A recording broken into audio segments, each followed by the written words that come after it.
It was a nice summer day. My 5-year-old James was playing outside in the backyard of our suburban home. James has always been a quiet boy. He plays by himself mostly. He never had many friends, but he always had a wild imagination. I was in the kitchen feeding our dog Fido when I heard what sounded like James talking to someone in the backyard. I'm not sure who it was he could be talking to. Could he have finally made a friend? Being a single dad, it's hard for me to always keep an eye on my son, so I decided to go outside and check on him. When I went into the backyard, I was a bit confused, because James was the only person back there. Was he talking to himself? I could have sworn I heard another voice.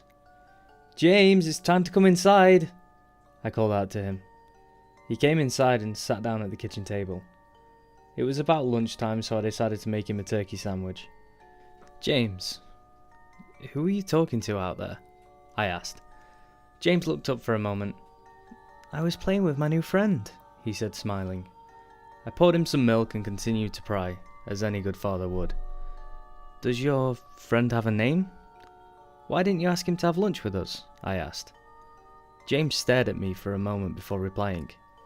"His name is Laughing Jack." I was a bit taken back by what he had said. "Oh? That's a strange name. What does your friend look like?" I asked, a bit confused. "He's a clown. He has long hair and a big swirly cone nose. He's got long arms and baggy pants with stripy socks, and he always smiles." I realised my son was talking about an imaginary friend. I suppose it is normal for kids his age to have imaginary friends, especially when he has no real kids to play with. It's probably just a phase. The rest of the day went by as per usual, and it was starting to get late, so I put James to bed. I tucked him in, gave him a kiss, and made sure to turn on his nightlight before I closed the door. I was pretty tired myself, so I decided to go to bed not long after. I had an awful nightmare. It was dark. I was in some kind of run-down amusement park. I was scared, running through an endless field of empty tents, broken down rides and abandoned game huts. The whole place had a horrible look to it. Everything was black and white, the prize stuffed animals all hung from nooses in the game huts, all with sick grins stitched onto their faces. It felt like the whole park was looking at me, even though there wasn't another living thing in sight. And suddenly, I began to hear music play. The sounds of Pop Goes the Weasel being played on a squeeze box echoed through the park. It was hypnotizing. I followed its tune to the circus tent almost in a trance, unable to stop my legs from moving forward. It was pitch black. The only light came from a single spotlight shining on the center of the big top. As I walked down to the light, the music slowed. I found myself singing along, unable to stop. "All around the mulberry bush, the monkey chased the weasel. The monkey, though 'twas all in fun." The music stopped right before its climax, and suddenly the light shot on. The intensity of the light was practically blinding. All I could see was a small dark silhouette shuffle towards me. Then another one appeared, and another, and another. There were dozens of them, all coming toward me. I couldn't move. My legs were frozen. All I could do was watch as the haunting figures drew nearer. As they got closer, I could see they were all children. As I looked at each one, I noticed they were all horribly disfigured and mutilated. Some had cuts all over their body, others were severely burnt, and others were missing limbs, even eyes. The children enveloped me, clawing at my flesh, dragging me to the ground and tearing inside me. As the children tore me apart and I faded away, all I could hear was laughter. Horrible, awful, evil laughter. I woke up the next morning in a cold sweat. After taking a few deep breaths, I looked over and saw that a few of James's action figures were positioned facing me on top of my nightstand. I sighed. James had probably woken up early and put these here. I gathered up the toys and made my way to James's room. However, when I opened the door, James was sound asleep. I just shrugged and placed the toys back into his toy box and headed out into the living room. A little while later, James woke up and I made him his breakfast. He was quiet and seemed a bit groggy. Perhaps he didn't sleep well either. I decided to ask him about the toys. "James, did you put the toys in Daddy's room this morning?" His eyes shot up at me for a moment, then quickly glanced down back at his cereal. "Laughing Jack did it." I rolled my eyes and responded, Well, you tell Laughing Jack to keep the toys in your room. James nodded and finished up his breakfast, then decided to go play out in the backyard. I went to relax in the living room, and I must have dozed off because I woke up a couple of hours later. Shit! I need to check on James. I was a bit worried. It had been over 2 hours and I haven't even checked on him. I stepped out onto the backyard, but James wasn't there anymore. I was getting nervous, so I called out to him. James? James, where are you? Just then, I heard a giggle come from the front yard. I rushed through the gate, around to the front of the house. James was sitting on the sidewalk. I breathed a sigh of relief and walked over to him. James, how many times have I told you to stay in the back? James? What are you eating? James looked up at me and then reached into his pocket and pulled out a handful of hard candies in all colours. This made me very nervous. James, who gave you that candy? James just stared at me, not speaking. James!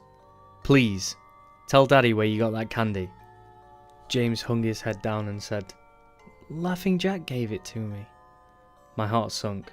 I knelt down to look him in the eye. James, I've had enough of this damn Laughing Jack thing. He's not real. Now this is a very serious situation and I need to know who gave you the candy. I could see my son's eyes tear up. But, Dad, Laughing Jack did give me the candy. I closed my eyes and took a deep breath. James has never lied to me, but what he's telling me is impossible. I make him spit out the candy and throw the rest away. James appears to be fine. Maybe I'm just overreacting. After all, he could have gotten it from Tom and Linda from next door, or Mr. Walker down the street. Either way, I'm going to have to keep a closer eye on James. That night, I put James to bed as usual and decided to go to bed early myself. Suddenly, I was woken up by a loud bang coming from the kitchen. I sprung out of bed and hurried down the stairs. When I got to the kitchen, I was horrified. Everything on the counters had been thrown on the floor, and our dog Fido hung dead from the light fixture. His stomach was cut open and stuffed with candy, the same type that James was eating earlier that day. My shock was quickly broken by a sharp scream coming from James's room, followed by loud crashes. I quickly grabbed a knife from the drawer and moved up the stairs with the speed that only a father whose child is in danger could have. I burst through the door and flicked on the lights. Everything in the room was knocked over and tossed on the floor. My poor son in his bed crying and shaking with fear, a pool of urine staining the seats. I scooped my child up and ran out of the house and went next door to Tom and Linda's house. Luckily, they were still awake. They let me use their phone and I called the police. It didn't take them long to arrive and I explained what had happened. They looked at me as if I were crazy. They searched the house, but all they found was a dead dog and 2 trash rooms. The officer told me that someone had probably gotten into the house and done this right before making a quick escape when they heard me coming up the stairs. I knew it wasn't true. All the doors were locked and none of the windows were open. Whatever was in my house didn't come from outside. The next day, James stayed inside. I didn't want him to leave my sight. I went into the garage and found his old baby monitor and set it up in his room. If anything comes into it tonight, I was going to be able to hear it. I went to the kitchen and grabbed the largest knife from the drawer and put it on my nightstand. Imaginary friend or not, I'm not letting anything hurt my little boy. Soon enough, night came. I put James to bed. He was afraid, but I promised him that I wasn't going to let anything happen to him. I tucked him in, gave him a kiss and turned on the night light. Before closing the door, I whispered to him, "Good night, James. I love you." I tried to stay up as long as I could, but after a few hours, I felt myself drifting off. My baby would be safe for the night and I needed sleep. Just as I lay my head on the pillow, I heard a soft noise coming from the baby monitor I'd put on my nightstand. At first, it sounded like interference, like the kind of radio would make. Then it turned into a soft moan. Was James asleep? Then I heard it. The laugh from my nightmare. That horrible laugh. I sprung up from the bed and grabbed the knife from under my pillow. I rushed over to James's room and creaked the door open. I tried the light switch, but it wouldn't come on. I took a step in and I could feel the warm, thick liquid on my feet. Suddenly, James's nightlight came on and I could see the absolute horror laid out in front of me. James's body was nailed up on the wall. the nails piercing through his hands and feet. His chest was cut wide open and his organs hung down to the floor. His eyes and tongue had been removed along with most of his teeth. I was disgusted.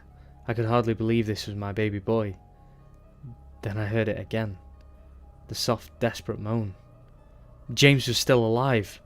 My baby, my poor baby, in so much pain, barely clinging to life. I ran across the room and vomited on the floor, but my sickness was interrupted by a horrible cackle coming from behind me.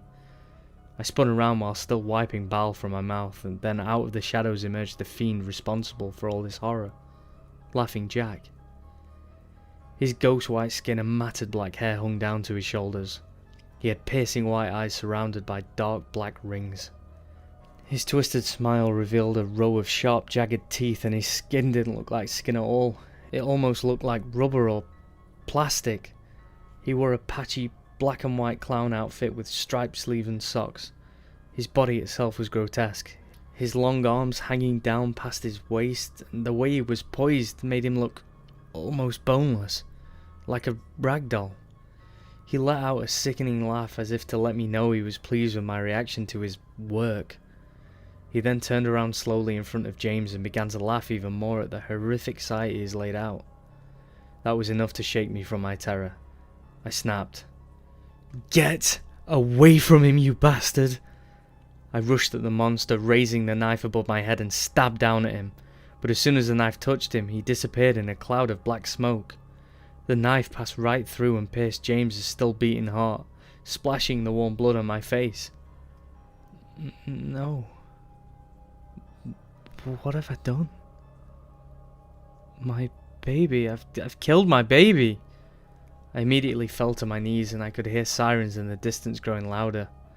My boy, my sweet baby boy. I promised Daddy would protect you, but I failed. I'm sorry, James. I'm so sorry. Police soon arrived to find me in front of my son, still wielding the knife covered in my baby's blood. The trial was short.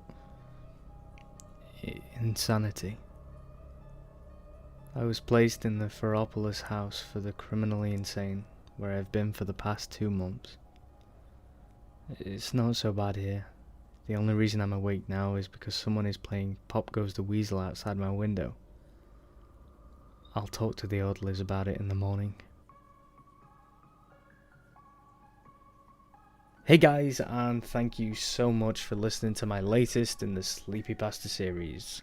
I know I've been away for a few days, but I thought I'd leave a little break before I start actually scheduling. So the new schedule will be Tuesdays, Thursdays and Saturdays, and once a month I'll do a Sunday special of either fan submissions and other creepy things. I've got a month to think about it anyway, so watch out for the next episode on Thursday. Take care.